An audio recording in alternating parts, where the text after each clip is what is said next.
Welcome to The Insider at Heritage Museums and Gardens, where every other week we chat with guests and museum staff about all the exciting things that are happening in season here at the museum. This year, the museum is celebrating its 50th anniversary, so please plan to join us. My name is Judith Getz, and I'm happy to be your host today. In this episode, we're speaking to Jennifer Madden, the Director of Collections and Exhibitions. Today we'll be talking about From Carriage to Classic, How Automobiles Transformed America. Last week, of course, we explored the first floor of this exhibit. This week, we will continue our conversation with Jennifer as we explore the second floor of the exhibit. All right, we are back in the Round Barn with Jennifer Madden, the Director of Collections and Exhibitions. And of course, we're talking about From Carriage to Classic, How Automobiles Transformed America.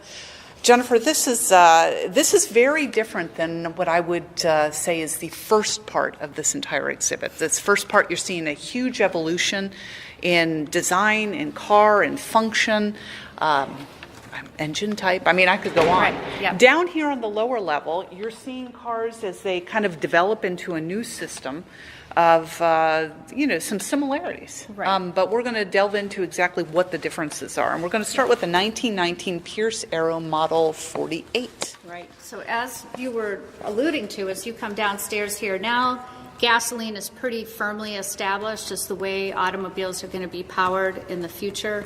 All of our vehicles on this level are gasoline. And at this point, automakers have gotten the basic mechanics of a gasoline engine and a gasoline car figured out. They're not worried about making it run anymore and making it reliable anymore. So they are free now to totally go crazy with the luxury. Of course, this is 1919. We're about to go into the Roaring 20s. They know that to get people to buy cars from their company, they need to wow customers with color, luxurious options, and make them really fun. So that's what you'll see on this level. All right, and I know that we left upstairs with the 1916. We were talking about basically $1,885, I think is Right. what you told me before. Right. And 1919, and we see this new car, and price new, wow, sticker shot, Right. $6,500. Right, $6,500. So in 2019 dollars, that's $95,000. So that's a big chunk of change for right, people. Exactly. That's a new figure, new calculations we did on the labels this year, specifically to make it easier for people to set these cars into context. These are not average, everyday cars people are buying. These are for extremely wealthy individuals. And so does that mean a lifetime of use and no problems? Is that no? No, just like cars today, they had plenty of problems. Yeah. Now, one thing I am noticing between 1919 and 1916, it might have been on the 1916 electric, but I didn't notice it. I see a windshield wiper all of a sudden appear. Right. And a lot of times windshield wipers were not standard equipment, and they were actually extras or options that you purchased either from the manufacturer or from an aftermarket supplier. So we're not even talking about radios. We're talking about Correct. whether or not you want a windshield wiper. All right. We move along a little bit, and we are looking at a Rolls-Royce, the 1922 Rolls-Royce Silver Ghost. Great name. Yes. And it looks like the Silver Ghost. It looks like I just want to go and polish this vehicle. Right. It's got a terrific amount of silver. It's got a terrific head. What do we call it? Adornment? What is there a name for that? Yes. A hood ornament. A hood ornament. All right. So beautiful. This one is beautiful. Yes, this hood ornament is called Spirit of Ecstasy. Oh, so you could pick different ones. Yes, you could. Yep. All This right. one is particular to Rolls-Royce. Yep. Okay, so absolutely gorgeous. Now all of a sudden we're seeing that in this particular model, at any rate, our spares are covered, a beautiful appointed RR on them. Yes, right. They've got a little bit of symbol status to them. Right. Again, the small windshield wiper, which we had noted before, and rear view mirrors, and there is protection for your backseat passenger, but it's not enclosed. Right. Yep. A lot of these cars, they were available in closed body styles. But if you are a collector, like Mr. Lilly was, the more desirable cars are the open cars. And why is that? Just out of curiosity. Just like convertibles are desirable today. Same Okay. thing's happening at this time. All right, great. Yeah. All right, so we move along a little bit, and we turn around, and all of a sudden we're confronted with a 1925 Rickenbacker, a coupe covered. Yes, this one is completely enclosed. Again, was available in a convertible style as well. This car was developed by Captain Eddie Rickenbacker, who before World War I had been a race car driver and a riding mechanic, like we talked about upstairs with the Stutz Bearcat. During World War I, he became a famous flying ace, and most people in the United States would have recognized his name. So just like today, when you're famous, you try and capitalize on your name. When he was finished with World War I, he came back and partnered with some folks who had experience making automobiles, and they used his name to release a line of cars. So he definitely would have been on the Wheaties box. Yes, definitely. Yep. All right, so very well known. The car actually, I could very easily see my grandfather driving that. Yes. Beautiful, again, hood ornament, unique to Rickenbacker. And did these cars last? I mean, we don't know of this particular model type in today's day and age, or at least in my lifetime. Right. Yep. There weren't very many Rickenbackers made to begin with. The company was only in business for a short period of time. They made mechanically innovative cars. They could really use Eddie's experience as a race car driver to release cars that were a little bit ahead of their time mechanically. The bad part was people weren't necessarily understanding why they wanted those mechanical advances and why they should pay extra for them. Okay. So the company was not successful over the long term. Okay. We move along, and all of a sudden, 1925, the same as the Rickenbacker, I guess, the Franklin Sport Runabout. Right. What's unique about this car is it is air-cooled. It looks from the front like it has a radiator, just like all the other cars. That is completely false.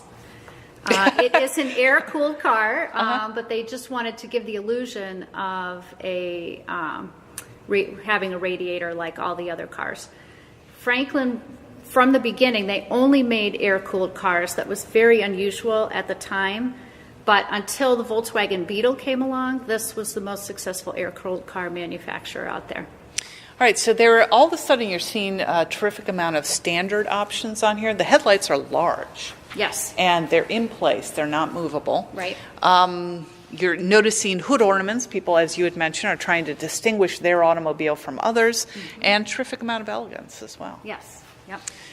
So we move along, and before you actually capture the next car, you notice that Wayne Carini, who is a very well-known, he's the host of the Discovery Channel TV show Chasing Classic Cars. He has picked this particular automobile, which is the 1927 Lincoln Sport Touring. Right. Why? So we've had a great relationship with Wayne over the past several years, and Wayne's father actually restored this vehicle for a neighbor in Connecticut when Wayne was a child. So it was restored for Mr. Holt, who was a local dairy farmer. Mr. Holt owned the car, obviously paid to have it restored, but didn't actually drive it. So Mr. Holt allowed Wayne's father, Bob Carini, to take it to local car shows. So Wayne remembers as a child riding in this car to local car shows, and it really has a special place in his heart. Oh, that's wonderful. Yeah. And as you look at the Lincoln, truth be told, I look at the Lincoln and I'm automatically thinking, I'm looking at the hood ornament right now, but I see what looks like a large greyhound jumping out, and right. It's very similar to what Lincoln is using today in Yes. one way or another.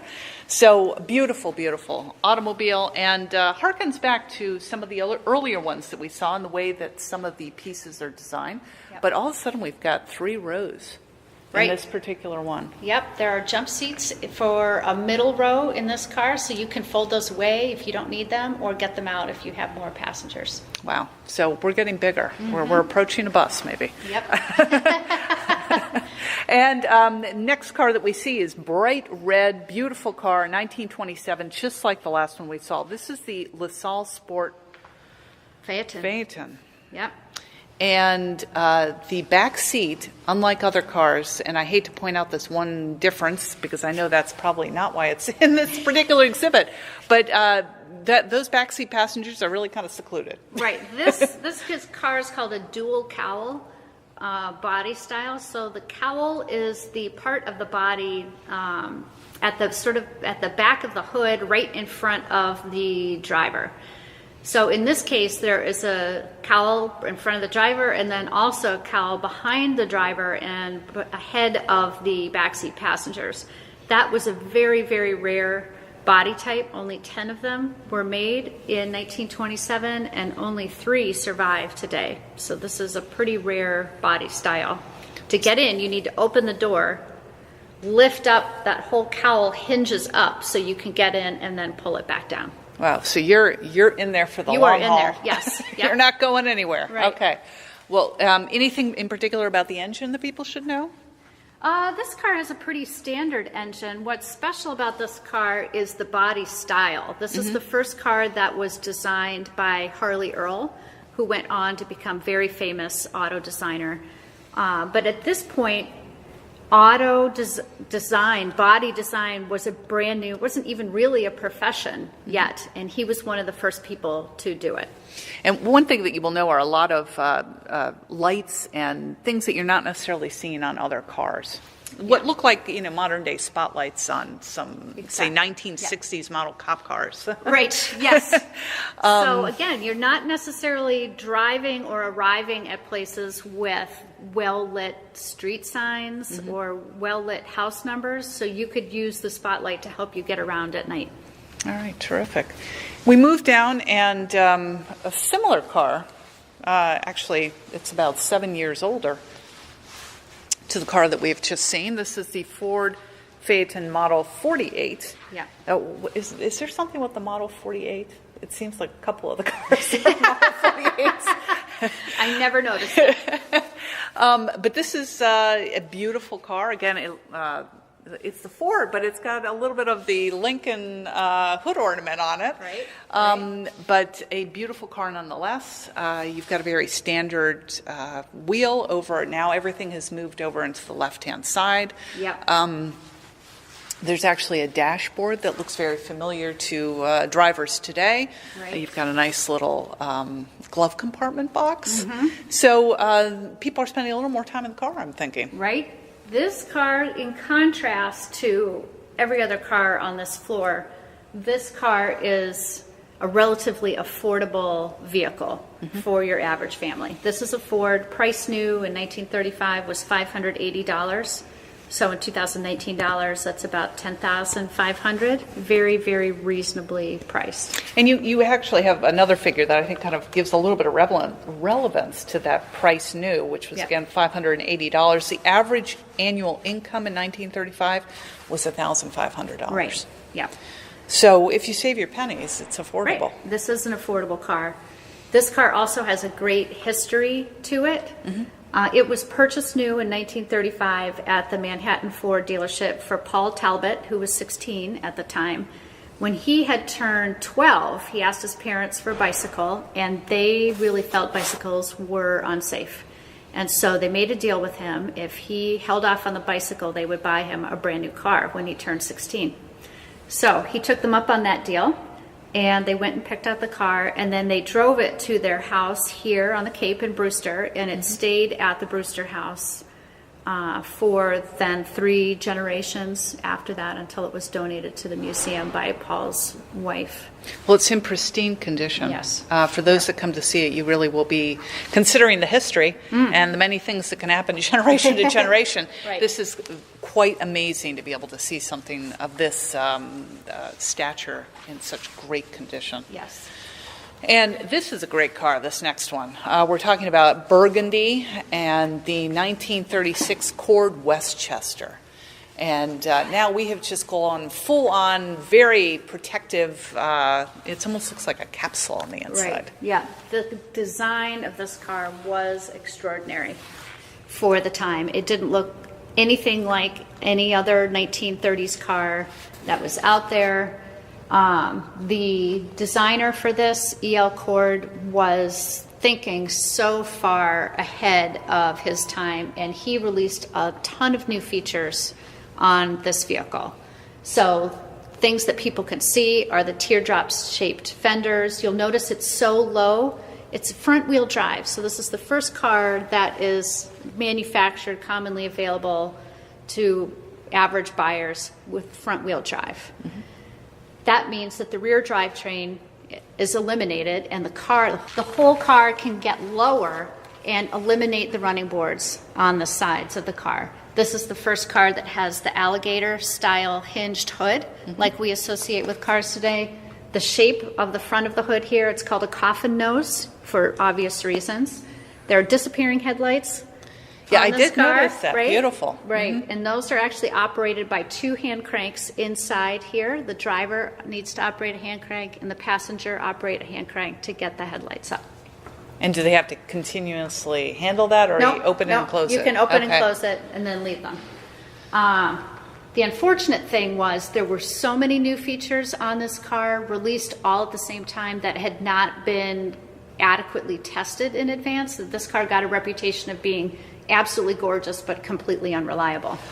So anything in particular about the Cord that we should know in addition to, I noticed, for example, at the Rickenbacker and the Cord they both seem to have kind of run their course as far as, what they were able to provide at the time, both in design and speed and change.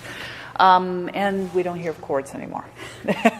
That is very true, very true. Just like we don't hear of Rickenbackers, they were both very innovative car makers for their time, and they pushed forward a lot of mechanical innovations that later became standard on automobiles, but it was just a little bit too much too soon for their time, and they were not economically successful. So they both needed tweaks. Yes. Over time. Right. Well, now we end up over at Corvette. I have family history with the Corvette. Oh, really? I do. I don't know if I've shared this with you. No, I don't think so. But first I want to mention that this is the 1962 Chevrolet Corvette, of course, we're speaking of.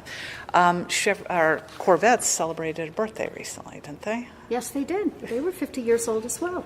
Yeah.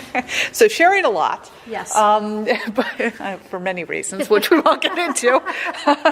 But the Corvette itself, when it came off the line, my husband's family, his grandfather purchased the third one off the line. Oh my gosh, I did not know that. Yes, this is true. It's a Wow. Trivial Pursuit question. Okay, so excellent. Weed is the last name. Okay, all right. But the Corvette has many, many interesting features. They are beloved by people generation to generation. Absolutely. They have terrific style. They're known for speed, class. I mean, I could go on and on. Right. But the Corvette, beautiful car. Yes, Why absolutely is this in the gorgeous. exhibit? Absolutely gorgeous. And really, it's funny now to think that Corvette almost didn't make it in the beginning. It was designed again by Harley Earl, so think back to our 1927 LaSalle. That was his first design.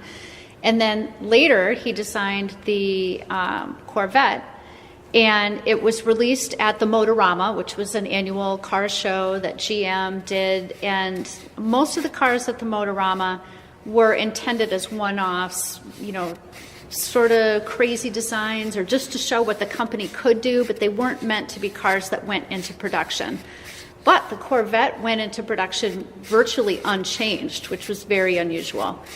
The public loved it, but they didn't buy them. Mm-hmm. They liked to look at them, but they didn't want to buy them. And GM said, we're going to have to get rid of the Corvette. It's really not successful. But Ford had released the Thunderbird at that point. And then GM is forced to keep the Corvette just for competitive reasons. And then, of course, it turned into the iconic American sports car that everyone remembers. And moved into other ventures like the Mustang. Right. Well, terrific car. Again, if you're playing Trivia Pursuit, Spencer Wheat's your name. Okay, all right, there we go. All right, so then we dip over here into this area that is actually part of the exhibit is to engage people in various ways with cars. We have a Model T. We did a wonderful video that I would encourage everybody to check out that talks about how to actually start a Model T. Right. It's not as easy as you'd think. Yeah. It is complicated, and there are some safety features that go along with it. Watch the video, you'll know what I'm talking about. Yeah. However, you can sit in the vehicle, I believe, and get your pictures taken. Right. And there's also a terrific part of this exhibit that allows children to kind of interact with cars in a different way. Right. Now, you've got an inner circle. I kind of view it as the best of the best because I see my personal favorite. Okay. And I see one that I know very, very well. And then we have a third car, which I'm not nearly as familiar with, but I know that it's all here for a very specific reason. Right. Let's start with the 1932 Auburn Bowtail Speedster. If you haven't seen this car, it is the most elegant and exquisite piece, I think, in our collection, probably for not all the wrong reasons. But it is a beautiful car. Most people want to just be seen in this. Yep. To have a chance to have a ride in it is something people, I'm sure, would travel for. Right, right. Tell me about this automobile. This is most people's favorite car in the collection. I think many people would agree with you. It's a two-seater, very low-sitting, black and silver vehicle. I like to put it in the center circle so people can see it from above. Mm-hmm. It has great lines from up above. It's a boat tail. So that is interesting to see.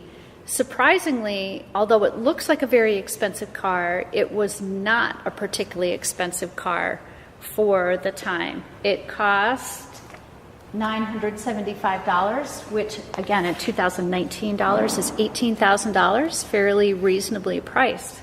I think in 32 I probably would have had to have 5 at least.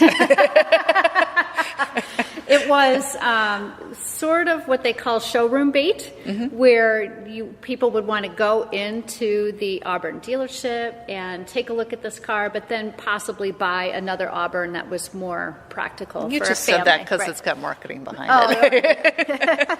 No, one other thing I would definitely want to mention about the boat tail as well is that E.L. Cord was involved with this company as well, the Auburn company. Yes. And from what I understand, he rescued them from a near fail. Correct. But ultimately, they were not successful in meeting those demands. So you will see some ingenuity behind design, which we saw before on the Cord Westchester, not the 36 Cord Westchester, which was his own company. But beautiful, beautiful car. Yep.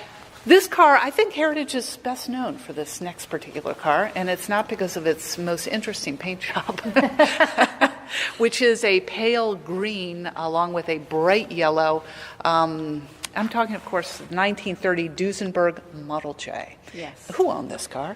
Gary Cooper owned this car. Gary Cooper owned this car. It's a beautiful car. Yes. Everybody wants to be a part and somehow with this car. It shows up on the campus from any kind of a vacation away, shall we say, and everybody lines up to see this particular car. What is so special about the Duesenberg?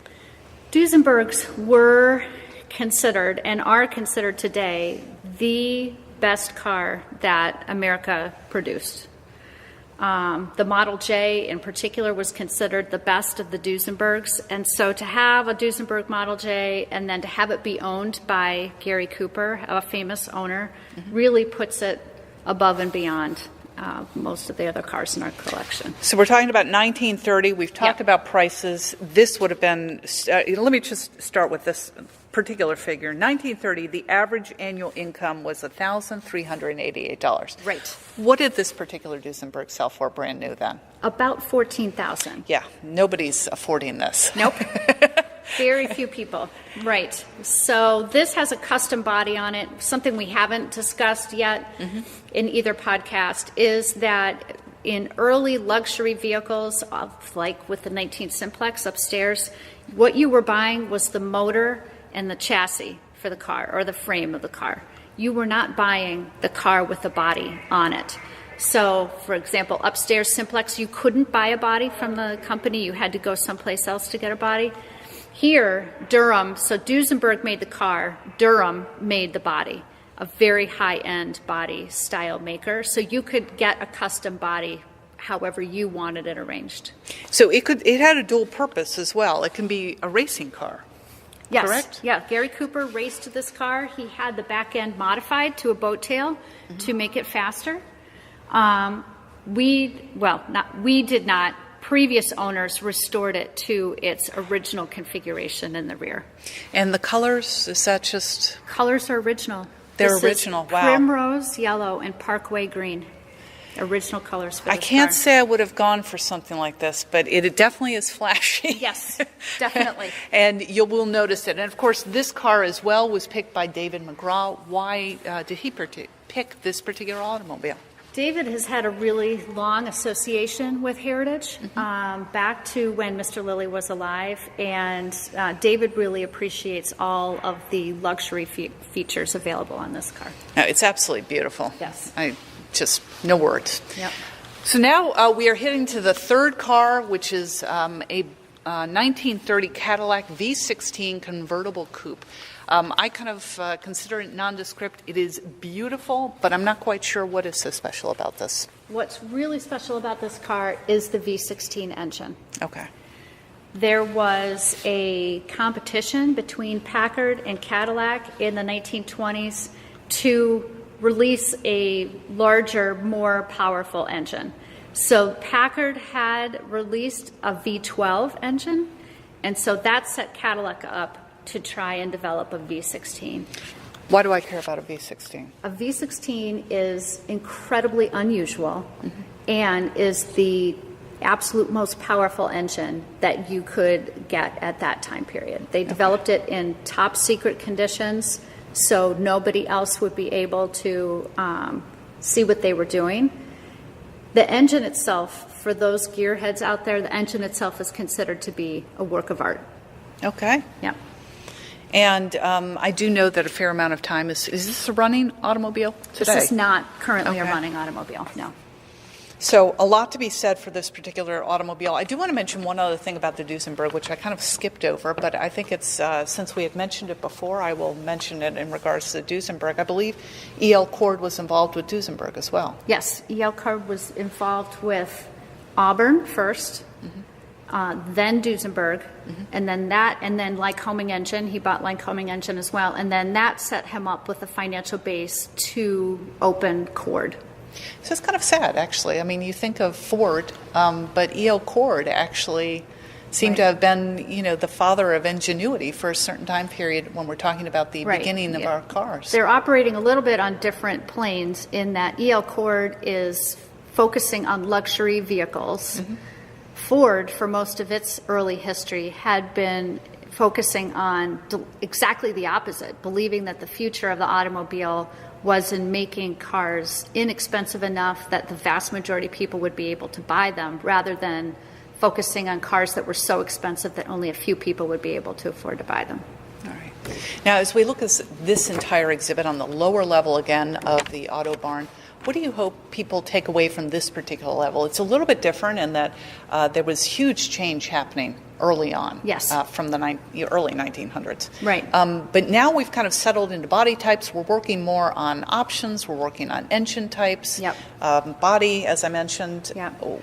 Here, I think downstairs, you're really going to appreciate the aesthetic qualities of the automobile, the different body styles that are available down here, the options that are available, and the bling, essentially, that the car makers put on their cars to attract customers at the time, still attract people today. Well, again, we've been speaking about From Carriage to Classic, how automobiles transformed America. I really appreciate your time today. Thank you. And thank you for joining us for this episode of The Insider at Heritage Museums and Gardens. Again, we've been talking to Jennifer Madden, the Director of Collections and Exhibitions here at Heritage. Today's interview has been brought to you by Arbella Insurance Foundation and Cape Cod 5, both our 2019 season sponsors. You can hear more interviews like this one by finding us on iTunes. More information about Heritage Museums and Gardens and upcoming programming can all be found on our website at heritagemuseums.org. Until next time, thank you so much for listening.